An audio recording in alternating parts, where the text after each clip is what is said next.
तो कहानी की शुरुआत में शेरिफ जॉन एक हॉस्टेज सिचुएशन को संभालने के लिए तुरंत ही अपनी गाड़ी को भगाते हुए एक लोकेशन पर पहुंचता है, जहां पर एक बहुत ही डेंजरस क्रिमिनल ने एक औरत को गाड़ी के अंदर गन पॉइंट पर लिया हुआ था। जॉन तब किसी तरह से सिचुएशन को काम करने की कोशिश करता है और उस क्रिमिनल को समझाता है कि जैसे ही वो उस औरत को छोड़ देगा वैसे ही उसकी सारी डिमांड पूरी कर दी जाएंगी। वो क्रिमिनल भी जॉन की बातों में आने ही वाला था, मगर उससे पहले ही उस औरत ने पैनिक करते हुए उस क्रिमिनल के ऊपर अटैक कर दिया था, जिस कारण से वो गुस्से में उस औरत को पेट में शूट कर देता है। ये देखकर जॉन का दूसरा साथी टाइम वेस्ट नहीं करता और तुरंत ही उस क्रिमिनल के सर पर गोली मारकर उसको खत्म कर देता है। अब उस औरत के गोली लगने के बावजूद अभी वो सरवाइव कर जाती है और तुरंत ही उसको हॉस्पिटल भेज दिया जाता है। अब उसी रात जब जॉन और उसकी वाइफ घर पर सो रहे थे, तभी अचानक से जॉन की वाइफ को बाहर किसी के होने का एहसास होता है, इसीलिए वो तुरंत ही जाकर जॉन को उठाती है। लेकिन जॉन के हर जगह चेक करने के बावजूद भी उसे कोई भी नहीं मिलता, इसीलिए इस इंसिडेंट को अपनी वाइफ का एक बुरा सपना बताकर वापस से सो जाता है। अब अगली सुबह पास के ही एक शहर में एक बहुत ही बड़ा कांड होता है, जिसमें एक बाइकर गैंग के 3 मेंबर एक बैंक में घुस जाते हैं और वहां पर हवा में फायरिंग करते हुए कैशियर से पैसे मांगते हैं। उन्होंने एक बैग के अंदर बैंक के काफी सारे पैसे भरवा लिए थे और बाद में वो तुरंत वहां से निकल गए थे। इस इंसिडेंट के बारे में जैसे ही शहर के पुलिस ऑफिसर रेडन को पता चलता है, तो वो उस बाइकर गैंग के बारे में पता लगाता है और जल्दी ही उसे पता चल गया था कि उस बाइकर गैंग के लीडर का नाम काइल था। काइल एक बहुत ही डेंजरस क्रिमिनल था और उसका क्रिमिनल बैकग्राउंड भी काफी ज्यादा बड़ा था। रेडन काफी समय से अपनी टीम के साथ उसको पकड़ना चाहता था, इसीलिए वो तुरंत ही अपनी टीम से तुरंत ही उसके बारे में पता लगाकर पास के मोटल में चला जाता है, जहां पर थोड़ी ही देर में काइल अपने साथियों के साथ आने वाला था। वो अपनी गाड़ी के अंदर बैठकर ही काइल और उसकी गैंग के वहां पर आने का इंतजार कर रहे थे। थोड़ी ही देर में वहां पर काइल और उसके साथी आ जाते हैं, मगर मोटल के एक और रूम के अंदर कुछ और पुलिस वाले भी मौजूद थे जो कि काइल को पकड़ना चाहते थे। उनके बारे में तुरंत ही एक औरत चिल्लाकर काइल को बता देती है और काइल तुरंत ही अपने साथियों के साथ वहां से भागने लगता है। तभी पुलिस वालों और काइल के 2 आदमियों के बीच में शूट आउट होना चालू हो गया था और काइल वहां से मौका देखकर पैसों वाला बैग लेकर तुरंत ही भाग जाता है। अब फाइट के दौरान गोली लगने की वजह से काइल का एक आदमी तो मौके पर ही मारा गया था और दूसरा आदमी जब बाइक से भाग रहा होता है तो गोली लगने के बाद घायल होने की वजह से उसका एक्सीडेंट हो जाता है। तब रेडन और उसके साथी तुरंत ही उस आदमी के पास जाकर उससे जानने की कोशिश करते हैं कि अब काइल कहां पर जाने वाला था। शुरुआत में तो वो आदमी उन्हें कुछ भी नहीं बताता, पर बाद में रेडन गुस्से में उसका पैर तोड़ देता है और वो आदमी अभी टॉर्चर सहने की हालत में नहीं होता, इसीलिए फाइनली वो बता देता है कि काइल पास के गांव में मौजूद अपने एक फार्म हाउस पे जाने वाला था। तब इस न्यू लीड के मिलते ही तुरंत ही रेडन और उसके साथी भी काइल के फार्म की तरफ जाने लग गए थे। दूसरी तरफ काइल जब अपने फार्म के रास्ते में होता है, तभी अचानक से उसकी बाइक खराब हो जाती है, उसे अपनी बाइक को लेकर साइड में खड़ा होना पड़ता है। वहीं दूसरी तरफ आज सुबह जॉन भी अपने काम पर पहुंच गया था, मगर ऑफिस के अंदर उसने अपना कदम रखा ही होता है कि तभी डेविड उसके पास आकर उससे आज के लिए ऑफिस का काम संभालने को बोलता है, क्योंकि वो अपने साथियों के साथ बाहर पेट्रोलिंग पर जाना चाहता था। जॉन भी तब इसके लिए मान जाता है और अगले ही पल डेविड भी अपने साथियों के साथ तुरंत ही वहां से निकल जाता है। अब लगभग 1 घंटे बाद रेडन और उसके साथी काइल के फार्म पर पहुंच गए थे, जो जगह काफी ज्यादा शांत लग रही थी। वहां पर बस उन्हें काइल की गर्लफ्रेंड एमिली मिलती है, मगर काइल अब तक वहां पर नहीं आया था। एमिली को देखते ही रेडन तुरंत ही अपने साथियों से उसका ध्यान रखने को बोलता है और खुद वो पास के शेरिफ स्टेशन की तरफ जाने लगता है। वहां पर जाने के बाद रेडन की मुलाकात शेरिफ जॉन से होती है और तुरंत ही रेडन अपने मिशन के बारे में उसको सब कुछ बता देता है कि कैसे वो काइल नाम की एक फ्यूजिटिव के पीछे था और कैसे अभी के लिए उसके साथियों ने काइल की गर्लफ्रेंड एमिली को पकड़ रखा है और उससे पूरा भरोसा है कि जल्दी ही काइल भी वहां पर आएगा। जॉन भी इस मिशन में तब उसकी मदद करने के लिए मान गया था, पर क्योंकि जॉन के अलावा सारे लोग अभी बाहर पेट्रोलिंग पर गए हुए थे, इसीलिए वो अकेले ही रेडियन के साथ फार्म की तरफ निकल पड़ता है ताकि वो काइल के वहां पर आकर उसके चाल चलने का वेट कर सके। वहीं फार्म हाउस में रेडियन का एक साथी जिसका नाम हक था, एमिली को देखने के बाद उसका मन फिसल जाता है और वो एमिली को इधर उधर टच करने की कोशिश करने लगता है, मगर तभी अचानक से वहां पर जॉन और साथी रेडियन पहुंच गए थे और जॉन उसकी हरकतों को देखने के बाद उसके ऊपर काफी ज्यादा गुस्सा होने लग गया था, क्योंकि उसके हिसाब से एमिली एक इनोसेंट थी और हक को उसके साथ इस तरह का व्यवहार करने की कोई भी परमिशन नहीं थी। हक की इस हरकत को देखकर रेडियन खुद बीच में आ जाता है और हक से माफी मंगवाने के बाद वो हक और उसके दूसरे साथी को फार्म को चेक करने को भेज देता है, जबकि अभी के लिए उसने जॉन को एमिली के पास रुकने को ही कहा था, ताकि वो एमिली के ऊपर नजर रखने के साथ साथ उसकी प्रोटेक्शन भी कर सके। वहीं काइल तो अभी भी रोड के किनारे ही अपनी खराब मोटरसाइकिल के साथ खड़ा होता है, पर तभी अचानक से उस रोड पर से एक बूढ़ा कपल गुजरता है। उनके पास एक टूर बाइक थी और अभी वो काइल की सिचुएशन देखने के बाद उसकी मदद करने के लिए रुक गए थे। अब वो आदमी काइल की बाइक को सही करने के लिए जा ही रहा था, मगर काइल के पास इससे एक बेटर प्लान होता है और वो तुरंत ही उस आदमी की ही बाइक पर बैठता हुआ उस आदमी और उसकी वाइफ को उसी डस्टी रोड पर छोड़कर वहां से निकल जाता है। वहीं जॉन अभी भी एमिली के साथ ही उसके रूम में बैठा हुआ था और एमिली को हथकड़ियों के साथ बेड से बांधा हुआ था। तब एमिली से बात करते हुए जॉन उससे जानने की कोशिश करता है कि उसको काइल के मोस्ट वांटेड क्रिमिनल होने के बारे में पता था या फिर नहीं।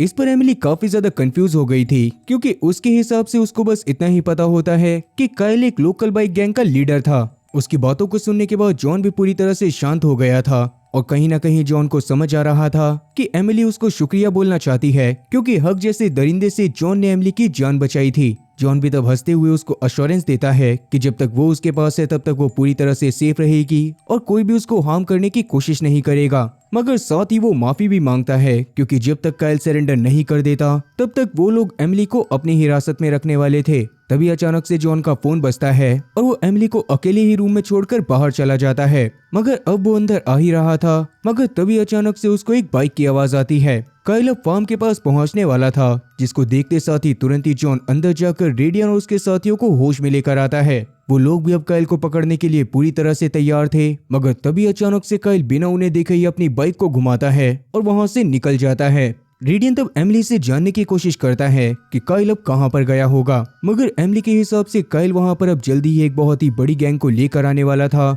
जो कि जॉन को छोड़कर बाकी सबको जान से मार देते, क्योंकि बस इकलौता जॉन ही था जिसने एमिली के साथ अच्छे से बिहेव करा था। तब रेडियन तुरंत ही अपने साथियों के साथ बाहर जाता है, क्योंकि वो जानना चाहता था कि काइल को उन लोगों के अंदर होने के बारे में कैसे पता चला। बाहर जाने पर उसको एक विंडमिल दिखाई देता है, जिसको ही रोककर एमिली ने काइल को सिग्नल दिया था कि अंदर खतरा है। रेडियन को इस बात से काफी ज्यादा गुस्सा आता है और वो तुरंत ही अंदर जाकर जॉन से उसके साथियों को भी बुलाने को बोलता है, क्योंकि जब काइल यहाँ पर अपने साथियों के साथ आता तो उनसे लड़ाई करने के लिए उन्हें भी और भी काफी सारे लोगों की जरूरत पड़ने वाली थी। जॉन भी तुरंत ही अपने साथी डेविड को कॉल करके फार्म में आने को बोलता है और कॉल को काटने के बाद रेडियन से जानने की कोशिश करता है कि काइल को इतने बड़े क्रिमिनल का दर्जा क्यों दिया गया था। और तब जाकर रेडियन बताता है कि असल में काइल ने उसके काफी सारे ऑफिसर्स की पहले भी जान ली थी और उसने पास की एक टाउन में काफी ज्यादा आतंक मचा रखा है और आज सुबह सुबह उसने एक बैंक को भी लूटा था, इसीलिए किसी भी हालत में वो लोग उसको पकड़ना चाहते थे। वहीं काइल अभी के लिए सिटी के सबसे बड़े माफिया बॉस के अड्डे पर पहुंच गया था,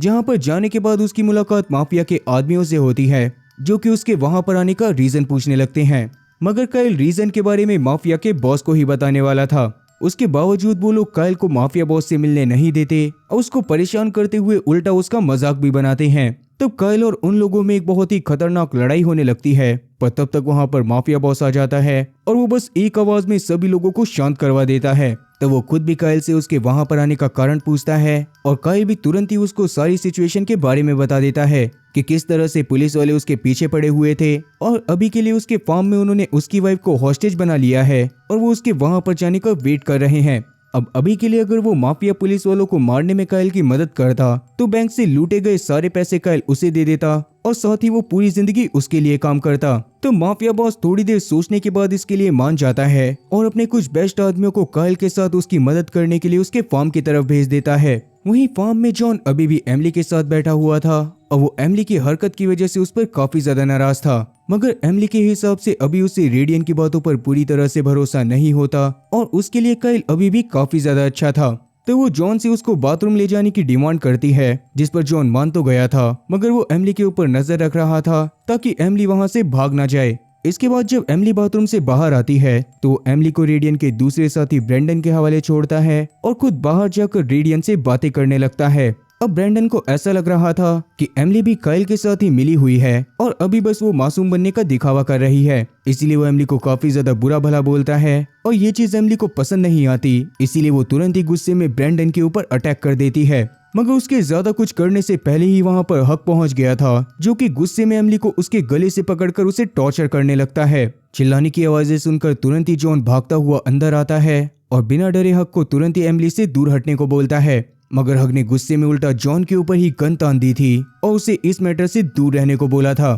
पर इसी बीच एमिली ने पास में टूटी हुई प्लेट का एक टुकड़ा उठा लिया था और तुरंत ही उसको हक की गर्दन के साइड में घुसा दिया था, जिससे हक जमीन पर गिर जाता है और मौके पर ही उसकी मौत हो जाती है। अब इस ब्रूटल मर्डर की वजह से सब लोग पूरी तरह से शॉक में आ गए थे और रेडियन जैसे ही अंदर आकर अपने एक और साथी को मरा हुआ देखता है तो वो और ज्यादा गुस्से में आ जाता है। गुस्से में रेडियन ने जल्दी से एमिली का गला पकड़ लिया था और उसके गले को इतना जोर से चोक करता है कि अगले ही पल एमिली बेहोश हो जाती है। रेडियन इस बात से भी काफी ज्यादा शॉक था कि हथकड़ी लगी होने के बावजूद भी उसने उसके एक साथी को बड़े आसानी से जान से मार दिया था। रेडियन तब तुरंत ही जॉन को एमिली को ऊपर ले जाने का ऑर्डर देता है और खुद अभी वो हक की मौत के साथ डील करने वाला था। अब इसके 5 मिनट बाद लगभग एमिली को भी होश आ गया था, मगर अभी वो थोड़ा सा ब्लर देखते हुए अपने हाथों को बेड से बंधा हुआ देखती है। पास में जॉन खड़ा था, जिसकी हालत देखने के बाद एमिली समझ गई थी कि जॉन को उसकी हरकत बिल्कुल पसंद नहीं आई है। वो जॉन को समझाती है कि रेडियन के आदमियों की हरकतों की वजह से वो काफी ज्यादा परेशान हो गई थी और उसके पास कोई भी रास्ता नहीं बचा था, मगर अभी वो जॉन को एक बहुत ही इंपॉर्टेंट इन्फॉर्मेशन देना चाहती थी, जिसके लिए वो जॉन को थोड़ा सा पास आने को बोलती है। मगर जैसे ही जॉन उसके थोड़ा सा पास आता है वैसे ही वो उसके ऊपर बहुत बुरी तरह से अटैक करते हुए उसको बेहोश कर देती है और बाद में अपने पूरे स्ट्रगल के साथ अपने हाथों पर जोर लगाती है ताकि वो अपने हाथों को फ्री करवा सके, जिससे उसने थोड़ी ही देर में अपनी हथकड़ियों को तोड़ लिया था। और जॉन से माफी मांगते हुए वो जॉन की पिस्टल को लेती है और उसे बताती है कि सिचुएशन को कंट्रोल में लेने के अलावा उसके पास कोई और रास्ता नहीं है। और वो धीरे धीरे सीढ़ियों की तरफ बढ़ रही थी, पर तब तक वहां पर रेडियन आ जाता है, जिसको देखते ही एमिली ने उसको गन पॉइंट पर ले लिया था। वो उसको ही गन पॉइंट पर लेकर नीचे की तरफ जाने लगती है और नीचे ब्रेंडन भी आकर उसकी तरफ गन तान लेता है। मगर क्योंकि एमिली जानती थी कि ब्रेंडन अभी किसी भी हालत में गन नहीं चलाएगा, इसीलिए वो थोड़ा सा कम माइंडेड होती है। ब्रेंडन को भी तब अपनी गन को ना चाहते हुए भी नीचे करना पड़ता है और एमिली तब धीरे धीरे रेडियन के जरिए ही गेट के बाहर तक पहुंच जाती है। मगर उसने गेट के बाहर कदम रखा ही था कि पीछे से तभी डेविड वहां पर आकर उसको गन पॉइंट पर ले लेता है और एमिली के पास अभी कोई चॉइस ना होने की वजह से उसे वापस से सरेंडर करना पड़ता है। रेडियन तब तुरंत ही एमिली को ब्रेंडन के हवाले कर देता है ताकि ब्रेंडन उसके ऊपर नजर रख सके और एमिली वहां से दोबारा भागने की कोशिश ना कर पाए। जॉन को भी अब तक होश आ गया था और वो तुरंत ही भागते हुए नीचे की तरफ पहुंचता है, जहां पूरी सिचुएशन को देखने के बाद वो भी काफी ज्यादा शॉक होता है। अभी के लिए रेडियन ने उसकी गन भी उसको वापस कर दी थी, जो कि एमिली ने उसको बेहोश करके उससे छीन ली थी। रेडियन तब डेविड का शुक्रिया भी करता है, क्योंकि अगर अभी डेविड नहीं होता तो शायद एमिली वहां से निकल चुकी होती। डेविड अभी के लिए अकेला ही आया था, इसीलिए जॉन उससे उसके साथियों के बारे में जानने की कोशिश करता है, मगर डेविड के हिसाब से अभी भी उसके साथी पेट्रोलिंग पर थे और थोड़ी ही देर में वो लोग उनको ज्वाइन करने वाले थे। तब डेविड, रेडन और साथी जॉन तीनों ही नीचे की तरफ चले जाते हैं, क्योंकि अब वो लोग एमिली से और ज्यादा सवाल जवाब करना चाहते थे। मगर तभी अचानक से एमिली के फोन पर काइल का कॉल आता है, जिसको रेडियन रिसीव करता है।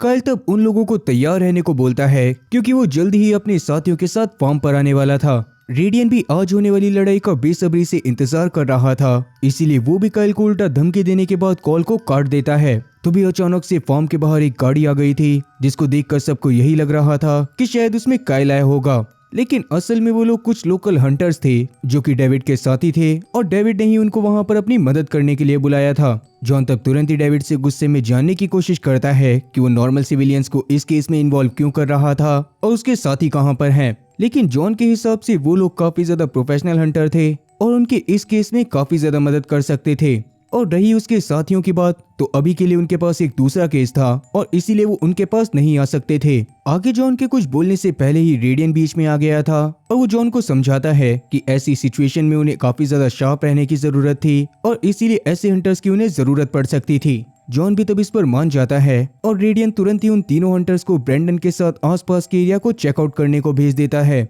अब इसके 10 मिनट बाद अचानक से जॉन रेडियन के पास जाता है और उसके सामने कॉफी पीते हुए एक रिक्वेस्ट करता है कि वो सबके फोन को अपने पास जमा कर ले, ताकि उन्हें एटलीस्ट ये अश्योरिटी रहे कि उनका कोई भी साथी उनको धोखा नहीं दे रहा था। रेडियन भी जानता था कि वो ज्यादा अपनी नहीं चला सकता, इसीलिए वो जॉन की बात को मानते हुए उसे इस चीज की परमिशन दे देता है। जॉन भी तब टाइम वेस्ट नहीं करता और तुरंत ही डेविड के ग्रुप के पास जाकर उनके फोन्स को लेने लगता है। सबके फोन को लेने के बाद वो उन्हें चेक भी करने लग गया था, लेकिन जैसे ही वो जॉन के फोन को खोलकर उसके कॉल लॉग को देखता है तो उसका चेहरा पूरी तरह से ठंडा पड़ जाता है। असल में डेविड की तरफ से जॉन की वाइफ को काफी सारे कॉल्स गए हुए थे और उसके फोन में उनकी काफी सारी इंटीमेट चैट्स भी थी। मतलब जॉन की वाइफ डेविड के साथ मिलकर उसको धोखा दे रही थी। और यही रीजन भी था कि क्यों डेविड अपनी टीम के साथ मौजूद नहीं था, क्योंकि असल में वो पेट्रोलिंग का बहाना बनाकर जॉन के घर पर जॉन की वाइफ के पास गया था। गुस्से में तब जॉन की आवाज कांपने लगती है और वो डेविड के पास जाकर उससे इन सब चीजों के बारे में पूछता है। उसने डेविड को अपने भाई की तरह माना था, पर उसके बावजूद भी डेविड ने उसको इतनी बुरी तरह से धोखा दिया था। मगर डेविड को इस बात का कोई भी रिग्रेट नहीं होता, क्योंकि उसके हिसाब से जॉन की वाइफ काफी ज्यादा सुंदर थी और वो हमेशा उस पर लाइन मारती थी। जॉन को ये बात सुनने के बाद तो काफी ज्यादा गुस्सा आ जाता है और वो बिना कुछ बोले तुरंत ही डेविड के मुंह पर एक मुक्का जड़ देता है। इसके बाद उन दोनों में एक बहुत ही भयंकर लड़ाई होना चालू हो गई थी और वो गुस्से में एक दूसरे को मारे जा रहे थे। अब इसी मौके का फायदा उठाते हुए ब्रेंडन तुरंत ही एमिली को अपने एक साथी के साथ लेकर बाहर की तरफ जाने लग गया था, ताकि वो उसको काइल को दे सके। मतलब कि ब्रेंडन सच में काइल के साथ ही मिला हुआ होता है और ये बात जानते ही रेडियन तुरंत ही जॉन और डेविड को रोकता है और इससे पहले कि ज्यादा देर हो जाए वो उन्हें बाहर जाकर ब्रेंडन को रोकने को बोलता है। ब्रेंडन भी तब तक अपने साथी और एमिली के साथ अपनी गेट अवे कार के पास पहुंच गया था, पर उससे पहले ही रेडियन और बाकी सब बाहर आ गए थे और उन्होंने ब्रेंडन और उसके साथियों के ऊपर ओपन फायर करना चालू कर दिया था। तब काफी देर तक दोनों ही ग्रुप में एक बहुत ही ब्रूटल गन फाइट चलती रहती है और थोड़ी देर बाद जब माहौल शांत होता है तो उस टाइम तक रेडियन की टीम जीत गई थी और उन्होंने ब्रेंडन समेत उसके सभी साथियों को खत्म कर दिया था। मगर इस दौरान डेविड के एक हंटर साथी की भी मौत हो गई थी और एक दूसरा साथी बहुत बुरी तरह से घायल हो गया था। रेडियन तब सबसे पहले तो एमिली को लेकर आता है और उस दौरान डेविड अपने घायल साथी को हॉस्पिटल में लेकर जाना चाहता था, मगर रेडियन अभी उसको रोक देता है, क्योंकि अब जल्दी ही कभी भी काइल वहां पर अपने साथियों के साथ आ सकता था और उन्हें ज्यादा से ज्यादा लोगों की जरूरत थी। मगर जॉन से भी उस हंटर का दर्द नहीं देखा जा रहा था, इसीलिए वो रेडियन के पास जाकर उससे रिक्वेस्ट करता है कि वो प्लीज उस हंटर को हॉस्पिटल तक भेज दे। रेडियन भी तब इस पर मान गया था, पर वो डेविड के तीसरे हंटर साथी को उस दूसरे हंटर साथी के साथ भेजता है, क्योंकि रेडियन के हिसाब से डेविड एक अच्छा फाइटर था। तो वो हंटर भी वहां से अपने घायल साथी को लेकर निकल जाता है। बाकी रेडियन, जॉन और डेविड तैयारियां करने लगते हैं ताकि काइल और उसके साथियों के वहां पर आते ही वो लोग उन पर गोलियां बरसा सकें। अब तक अपने एक साथी को खोने के बाद डेविड को भी अपनी गलती के बारे में समझ आ गया था, इसीलिए वो जॉन की वाइफ के साथ अफेयर होने की वजह से जॉन के पास जाकर उससे माफी मांगता है, मगर जॉन उसकी बात पर कोई भी रिएक्ट नहीं करता। जॉन ने बहुत ही कामली जवाब दिया था कि जब ये सारी चीजें खत्म हो जाएंगी तो वो जॉन की वाइफ को लेकर तुरंत ही इस शहर से बाहर निकल जाए, और अगर डेविड ने ऐसा नहीं करा तो जॉन उसको जिंदा नहीं छोड़ेगा। और थोड़ी ही देर में उन्हें बाहर से काफी सारी बाइक्स की आवाज आने लग गई थी और काइल वहां पर अपने साथियों के साथ आ गया था। अब फार्म के अंदर क्योंकि रेडन, जॉन और साथी डेविड ही बचे होते हैं, तो काइल की इतनी बड़ी फोर्स को देखने के बाद डेविड काफी ज्यादा डर जाता है और तुरंत ही पीछे वाले रास्ते से वहां से भाग खड़ा होता है। अब काइल और उसके साथियों से लड़ने के लिए सिर्फ जॉन और साथी रेडियन ही बचे हुए थे, मगर लड़ाई के शुरू होने से पहले काइल उनको सरेंडर करने की वार्निंग देता है। पर उसके बावजूद जब रेडियन और जॉन में से कोई सरेंडर नहीं करता तो काइल के साथ ही तुरंत ही फार्म के ऊपर लगातार गोलियां बरसाना चालू कर देते हैं। घर के अंदर एमिली को जॉन के लिए काफी ज्यादा बुरा लग रहा था और वो जॉन को उस जगह से जाने को बोल रही थी, क्योंकि वो बिल्कुल भी नहीं चाहती थी कि जॉन की जान उसके पति के हाथ हो जाए। मगर जॉन इसके लिए साफ मना करते हुए काइल के साथियों के ऊपर फायर करना चालू कर देता है।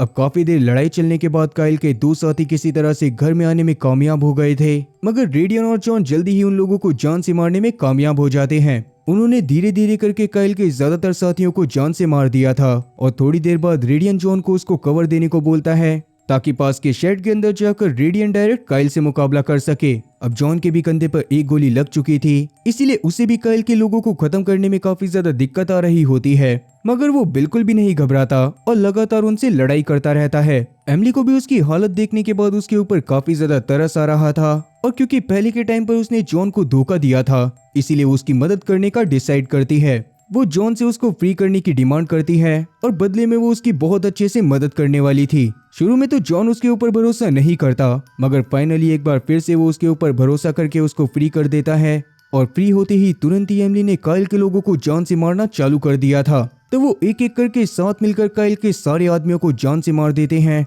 और वहीं दूसरी तरफ अभी रेडियन का सामना काइल से हो चुका था। तब वो दोनों काफी देर तक एक दूसरे के ऊपर शूट करते रहते हैं, मगर फाइनली अब एक समय पर काइल रेडियन को आकर ओवर पावर कर देता है और तुरंत ही उसे मौत के घाट उतारने के बाद बाहर चला जाता है। गेट के पास पहुंचकर वो एमिली से जानना चाहता था कि क्या उसके आसपास कोई एनिमी है या फिर नहीं, अब वैसे तो एमिली के पास घायल हालत में जॉन पड़ा हुआ था, पर उसके बावजूद भी वो काइल को झूठ बोलती है और उसके पास उसके सामने चली जाती है। उन दोनों के बीच में तब काफी ज्यादा बहसबाजी होने लग गई थी, क्योंकि एमिली को अचानक से काइल की सच्चाई के बारे में पता चला था और उसने कभी भी नहीं सोचा था कि उसका हस्बैंड इतना बड़ा क्रिमिनल होगा। काइल भी तब उसके ऊपर बहुत बुरी तरह से चिल्लाने लगता है, पर उतने में ही अंदर से जॉन आकर तुरंत ही काइल को गन पॉइंट पर ले लेता है। काइल ने तब एमिली को तो पीछे कर दिया था, पर उसे जॉन से बिल्कुल भी डर नहीं लगता और उसका मजाक बनाते हुए उससे गोली चलाने को बोलता है। जॉन भी उस समय पर गोली चलाने ही वाला था, मगर उससे पहले काइल अपनी गन निकालने की कोशिश करता है, मगर उसके कुछ करने से पहले ही एमिली तुरंत ही उसको शूट कर देती है,